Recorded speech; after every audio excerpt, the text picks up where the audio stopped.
Halo Semproters, balik lagi bareng kata cerita di sini. Gimana? Apa masih hobi berbuat jahat di kamar mandi? Atau lebih praktis menggunakan tisu saja? Kali ini Mbah Legend bakal ngibulin kalian dengan film Clash of the Titans rilisan tahun 2010. Tapi sebelumnya, support kami dengan like, subscribe, dan tekan tanda loncengnya untuk algoritma yang lebih baik. Terima kasih.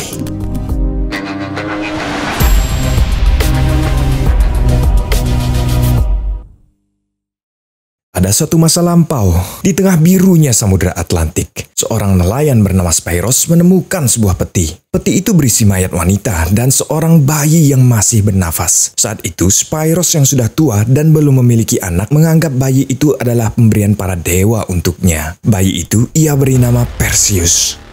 9 tahun berlalu, Perseus terlihat murung saat ia mengetahui bahwa istri Spyros tengah mengandung anak pertama mereka, buah hati yang berasal dari darah dan daging mereka sendiri. Perseus sadar bahwa ia bukan anak kandung dari kedua pasangan nelayan itu. Ia takut jika orang tua angkatnya mengalihkan cinta mereka pada anak kandung yang sebentar lagi akan lahir. Spyros menyadari suasana hati Perseus. Spyros berkata bahwa ia dan istrinya telah menganggap Perseus sebagai anaknya sendiri. Cinta mereka berdua pada Perseus melebihi cinta para dewa dan raja.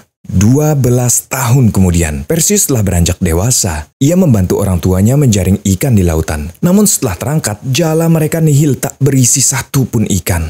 Spyros merasa jenuh. Ia menggerutu pada para dewa karena selama beberapa tahun belakangan, hasil tangkapan mereka sangat sedikit. Ia menyalahkan para dewa yang menurunkan bencana tak berkesudahan, penderitaan, dan wabah pada umat manusia. Nah, sebelumnya, mari Mimin perkenalkan pada para dewa yang menjadi pondasi dari kisah ini. Pada awal penciptaannya, bumi dihuni oleh para Titan yang agung. Pada masanya, Titan sangatlah kuat. Namun kejayaan mereka diruntuhkan oleh anak-anak mereka sendiri, yaitu Zeus, Poseidon, dan Hades. Zeus meyakinkan saudaranya Hades untuk menciptakan monster yang dapat menghancurkan orang tua mereka sendiri. Dengan menggunakan intisari tubuhnya, Hades menciptakan monster teror yang disebut Kraken. Setelah berhasil menggulingkan kekuasaan para Titan, Zeus menetapkan dirinya sebagai dewa penguasa langit, Poseidon sebagai dewa penguasa lautan, dan Hades tertipu oleh Zeus. Ia menjadi dewa alam kematian yang dihuni oleh kegelapan dan kesengsaraan.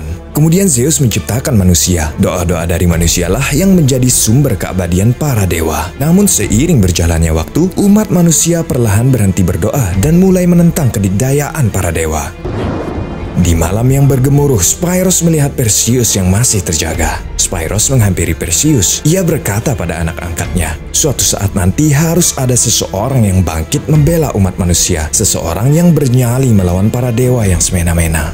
Esokan paginya, saat mereka sedang menjala ikan di dekat tebing, mereka melihat sekumpulan prajurit negeri Argos yang sedang merobohkan patung raksasa Zeus. Patung itu karam ke dalam lautan. Pada masa itu, kerajaan Argos adalah kerajaan yang secara terang-terangan membenci para dewa. Kini, mereka telah resmi mendeklarasikan perang terhadap para dewa. Tak lama berselang, tiba-tiba saja muncul sekelompok makhluk aneh berterbangan dari kedalaman lautan. Para makhluk itu menyerang seluruh pasukan Argos yang ada di sana. Kemudian makhluk-makhluk itu menjelma menjadi sang dewa kegelapan, Hades. Hades lalu menghancurkan kapal yang diisi oleh Perseus dan keluarganya. Perseus kemudian menyelam untuk menyelamatkan keluarganya yang terjebak dalam bongkahan kapal. Perseus berusaha sekuat tenaga memecahkan lambung kapal. Namun usahanya sia-sia. Keluarganya telah tewas kehabisan oksigen. Perseus kembali ke permukaan. Di atas sisa-sisa kapalnya, ia berteriak histeris menangisi kematian seluruh keluarganya. Di Olympus, kerajaan tempat Zeus berkuasa, semua dewa mendesaknya untuk menghukum umat manusia yang telah sombong dan berani melawan. Namun Zeus masih menolak. Ia mencintai umat manusia dan tak ingin menghapus eksistensi makhluk fana itu.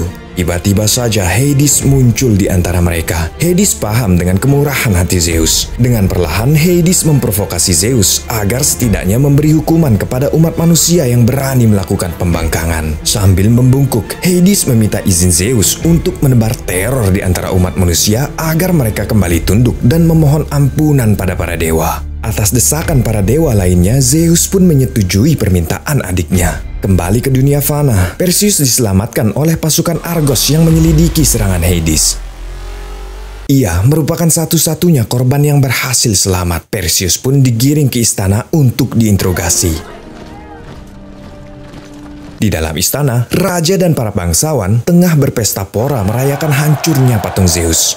Raja Cepheus dan Ratu Cassiopeia mengucapkan terima kasih pada legionnya karena dengan robohnya patung Zeus dianggap merupakan sebuah awal dari berakhirnya era para dewa.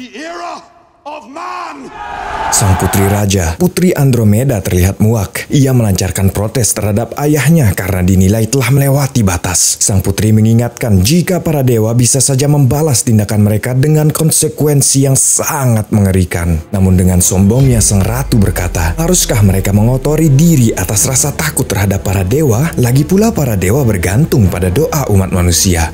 Tiba-tiba saja muncul kabut hitam di tengah-tengah kerumunan. Kabut itu berputar layaknya badai menjedot semua pasukan yang ada di dalam aula. Kemudian kabut hitam itu berubah menjadi Hades.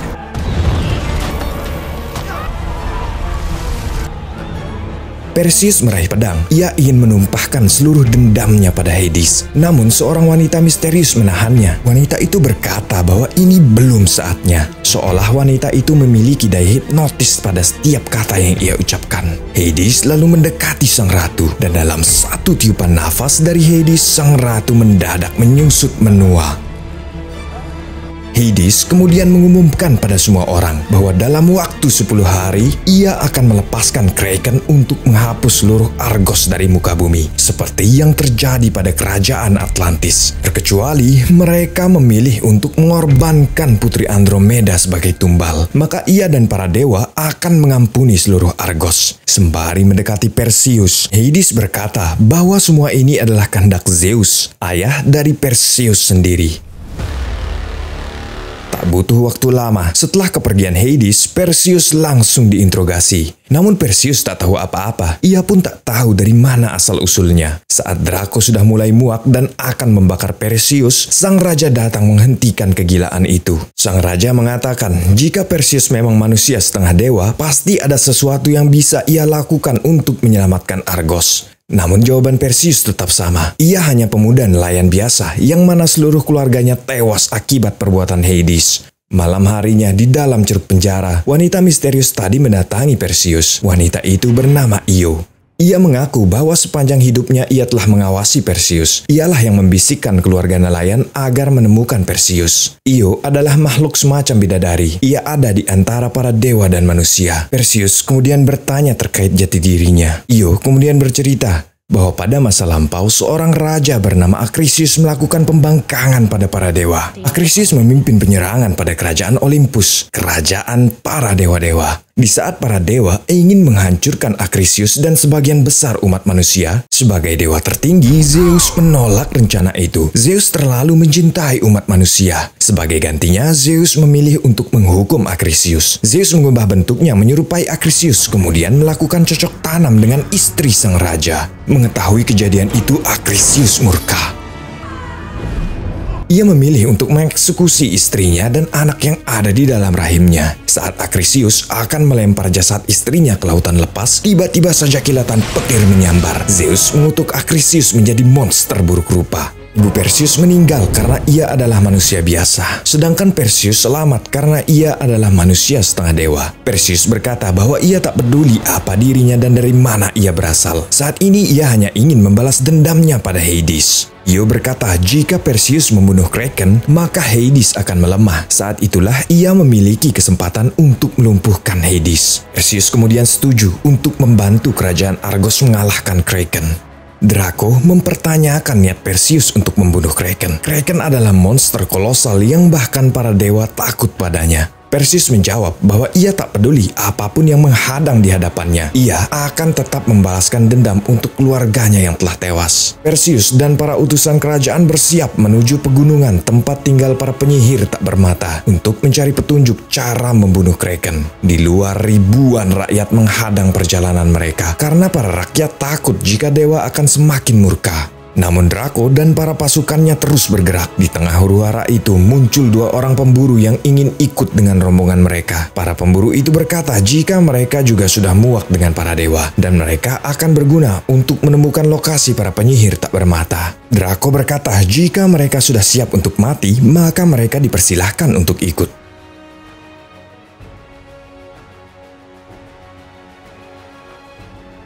Di dalam sebuah gua bawah tanah, Hades menemui Raja Acrisius yang sudah tak lagi bertahta. Hades mengajaknya untuk bersekutu melawan Zeus. Hades memberi informasi jika anak Zeus yang berasal dari rahim istrinya telah selamat. Hades mengatakan jika anak itu berusaha menghentikannya untuk menebar teror di antara umat manusia. Kekuatan Hades berasal dari kerapuhan umat manusia. Saat kekuatannya semakin terkumpul, Hades berjanji akan membunuh Zeus untuknya. Asalkan dendamnya terbalaskan, Acrisius bersedia membantu Hades. Mereka pun mencapai kata sepakat untuk melakoni perannya masing-masing. Di tengah hutan belantara, dikala rombongan itu sedang beristirahat, Draco menyempatkan diri untuk melatih Perseus menggunakan senjata. Awalnya, Perseus sedikit kagok karena selama ini ia hanya nelayan biasa yang tak pernah memegang pedang sekalipun. Namun dengan darah dewa yang mengalir pada nadinya, tak butuh waktu lama bagi Perseus untuk membiasakan diri dan mengalahkan Draco. Kini, Draco sudah benar-benar yakin bahwa Perseus adalah manusia setengah dewa.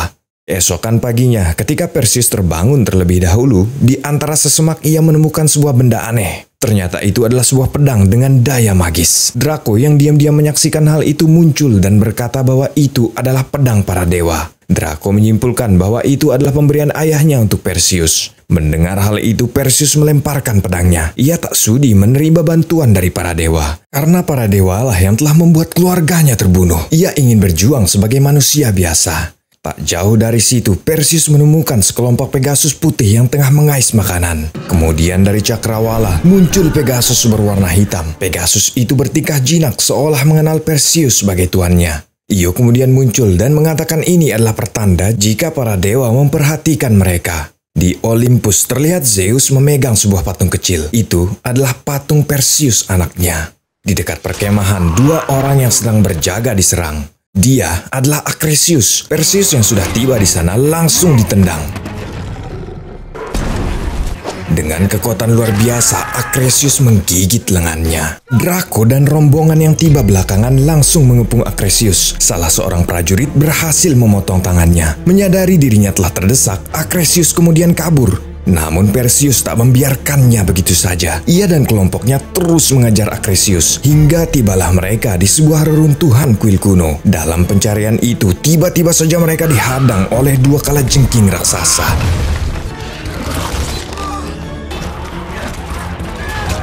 Dengan susah payah, Draco dan para rombongan berhasil membunuh salah satunya. Sedangkan satu ekor lagi mengejar Perseus. Saat kalajengking itu melompat, Perseus memanfaatkan momentum untuk menebasnya dari bawah. Di tengah kelegaan mereka, dari atas bukit muncul kalajengking raksasa dengan ukuran yang lebih besar.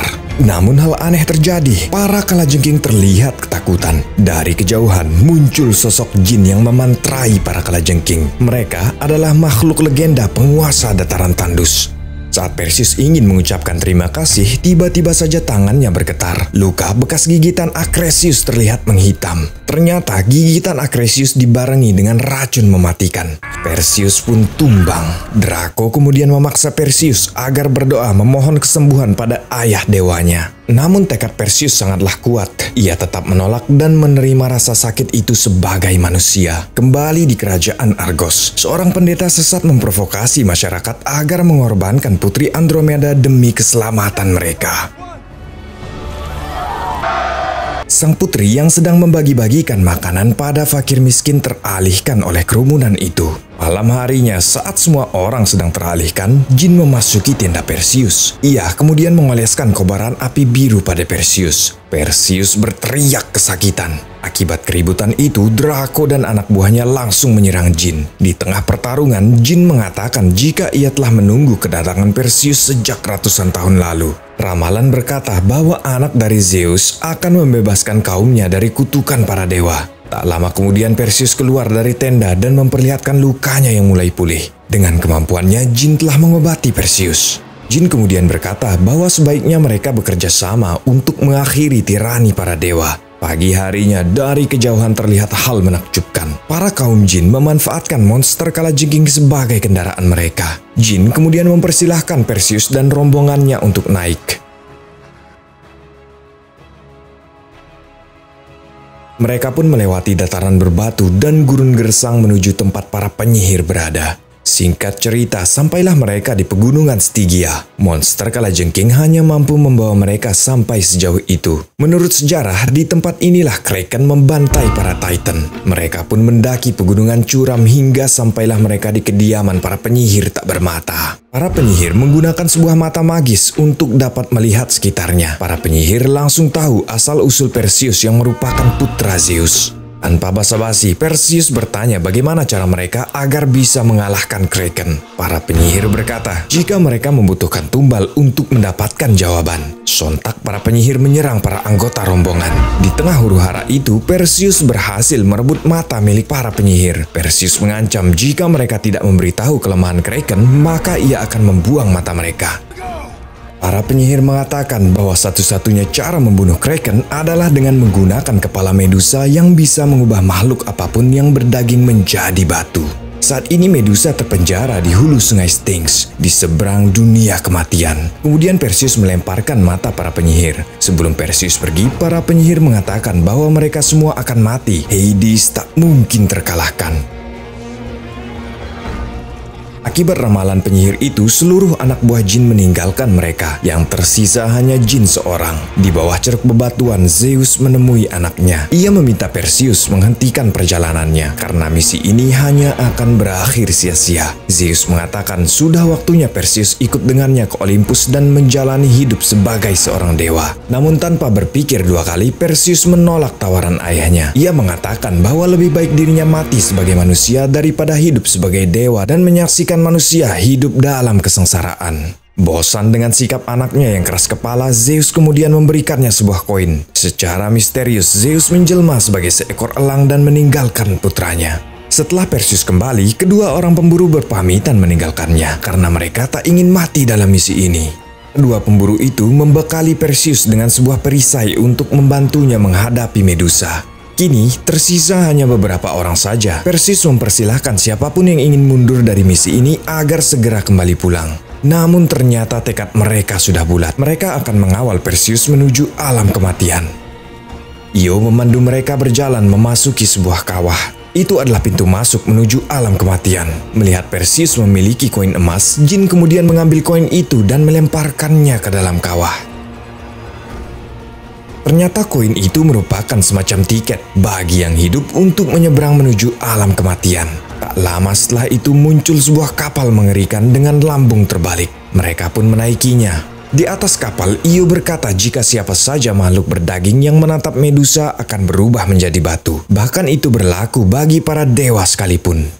Io kemudian membimbing Perseus turun ke bawah dek. Di sana, Io melatih Perseus agar bisa bertarung melawan Medusa tanpa menatap wajahnya. Perseus dituntut agar bisa menggunakan panca inderanya yang lain selain penglihatan. Tak butuh waktu lama, Perseus dapat menangkap Io tanpa melihatnya. Di tengah kejadian itu, hampir saja terjadi hal-hal yang kita inginkan. Namun Udin, anak buah Draco, muncul dan membuyarkan suasana. Ia mengatakan jika mereka sudah hampir sampai.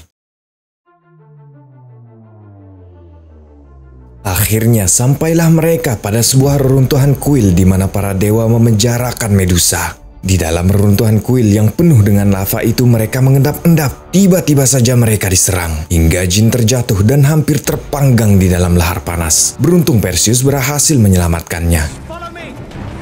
Medusa kemudian muncul memperlihatkan diri. Satu persatu anggota rombongan berubah menjadi batu.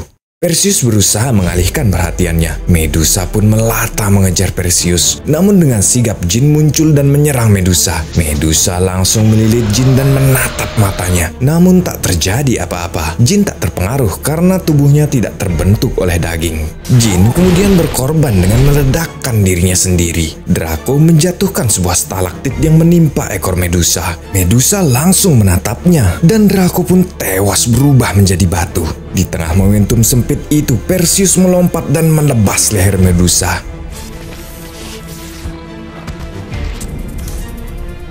Akhirnya Perseus berhasil keluar dengan selamat membawa kepala Medusa. Namun tak sampai di situ. Di luar Perseus melihat Acrisius yang tiba-tiba saja muncul dan menghujamkan pedangnya pada Io.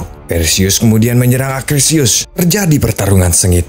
Namun hanya dengan satu gerakan kecil, pedang Perseus patah dibuatnya. Perseus kemudian melihat pedang pemberian ayahnya. Dengan terpaksa ia menggunakannya. Akibat pengaruh pedang itu, kekuatan Perseus menjadi berlipat ganda. Dengan mudah ia mengalahkan Acrisius. Di tengah sekaratnya, Acrisius berubah kembali menjadi manusia biasa. Ia berpesan pada Perseus agar tak menjadi salah satu dari sekian banyak dewa tirani. Perseus kemudian menemui Io yang tengah sekarat. Io menyuruh Perseus untuk bergegas menuju Argos, karena tak lama lagi akan terjadi gerhana matahari dan Kraken akan segera dilepaskan. Io berkata semua akan baik-baik saja. Kemudian tubuh Io meluap menjadi cahaya menyala ke udara. Beberapa saat kemudian datanglah Pegasus hitam menjemput Perseus. Perseus menaiki sang Pegasus kemudian terbang ke Cakrawala. Di Argos, ribuan rakyat yang dipimpin oleh si pendeta sesat menyeret Putri Andromeda. Kemudian sang putri semok itu diikat di atas kuil yang menjulang di bibir pantai. Tidak, jangan berpikir bahwa ini adalah genre BDSM. Sang raja berlari, berusaha menemukan putrinya. Dari kedalaman samudra, sang monster teror itu muncul. Kraken mulai menghancurkan Argos. Ternyata tak peduli dikorbankan atau tidaknya Putri Andromeda, seluruh Argos akan tetap hancur. Sang dewa kematian mengingkari janjinya.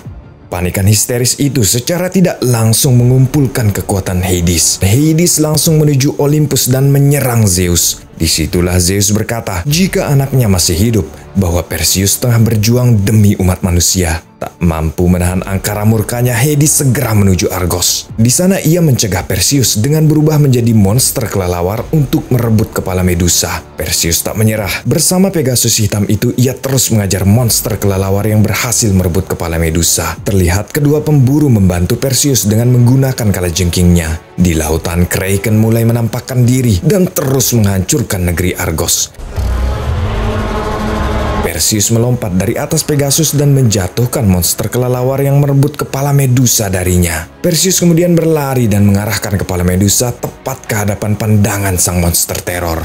Perlahan-lahan tubuh Kraken mulai membatu, kemudian pecah berkeping-keping menimpa semua yang ada di bawahnya. Putri Andromeda terjatuh ke laut. Hades tiba-tiba saja muncul di hadapan Perseus. Dengan seluruh dendamnya, Perseus memunculkan petir dan melemparkan pedang pemberian ayahnya ke tubuh Hades. Hades pun terlempar kembali ke dalam ceruk neraka. Perseus kemudian menyelam menyelamatkan Andromeda. Sesampainya di tepi pantai, Andromeda meminta Perseus untuk memerintah Argos bersisian bersamanya. Perseus berkata jika ia tak ingin menjadi raja, ia tak berhasrat dengan kejayaan itu. Beberapa saat kemudian, di antara puing-puing patung dirinya, Zeus kembali menemui putranya. Zeus mengajak Perseus untuk tinggal bersamanya di Olympus. Namun Perseus tetap keras kepala. Ia masih mengenang kepergian keluarga nelayannya. Akhirnya Zeus mengalah dan memberikannya sebuah hadiah untuk menemani sisa hidup putranya. Dan film pun tamat. Mungkin bersambung. Jika film ini mendapatkan tanggapan yang baik, maka Mimin tidak akan ragu untuk membuat kelanjutannya. Ambil sisi positifnya dan buang sisi negatifnya. Share video ini jika kalian merasa terhibur. Akhir kata, semoga sehat selalu dan terima kasih.